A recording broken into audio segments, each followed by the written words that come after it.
અત્યારે જે પણ પ્રકારના વેરિયન્ટ છે એ ઓમિક્રોન ફેમિલી એટલે કે કોવિડ ફેમિલીના જ આ વેરિયન્ટ છે, પરંતુ એ એટલા બધા ઘાતક નથી, પરંતુ સંક્રમણ થઈ રહ્યું છે.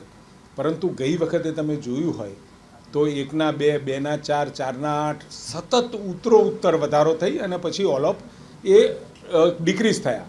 પરંતુ આની અંદર ગ્રેજ્યુઅલી 100, 125, 200 એ રીતે વધ્યા છે અને છેલ્લા લગભગ 25 દિવસથી આ ટ્રેન્ડ આપણને જોવા મળ્યો છે.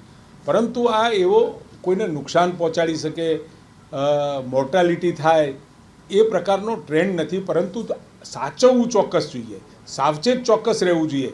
શરદી ખાંસી થઈ હોય, નાકમાં લીંટ આવતું હોય, ગળામાં દુખાવો થતો હોય કે એ પ્રકારના કોઈપણ પ્રકારના તમને લક્ષણ જોવા મળે તો તાત્કાલિક પોતાની જાતને ક્વોરન્ટાઇન કરી અને સિમ્ટમેટિક સારવાર ચાલુ કરી દેવી જોઈએ.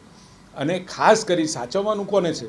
પ્રેગ્નન્ટ લેડી હોય, વુમન હોય, અથવા તો કોઈ કોમોર્બિડિટી જે પેશન્ટમાં હોય, એક કરતાં વધારે રોગોના સંક્રમણથી પીડાતા લોકો, અને સાથે આવા જે દર્દીઓ ઉંમરલાયક હોય આમને સાચવવું જોઈએ. ભીડભાડવાળી જગ્યાએ ન જવું જોઈએ. અને ગુજરાત સરકારે પણ આ બાબતે જે કોવિડ વખતે પીક હતો એ વખતે જે વ્યવસ્થાઓ હતી એ અત્યારે આપણે સુનિશ્ચિત કરી લીધી છે. બેડની વ્યવસ્થા, ઓક્સિજન ટેન્કની વ્યવસ્થા, મેડિસિન્સની વ્યવસ્થા.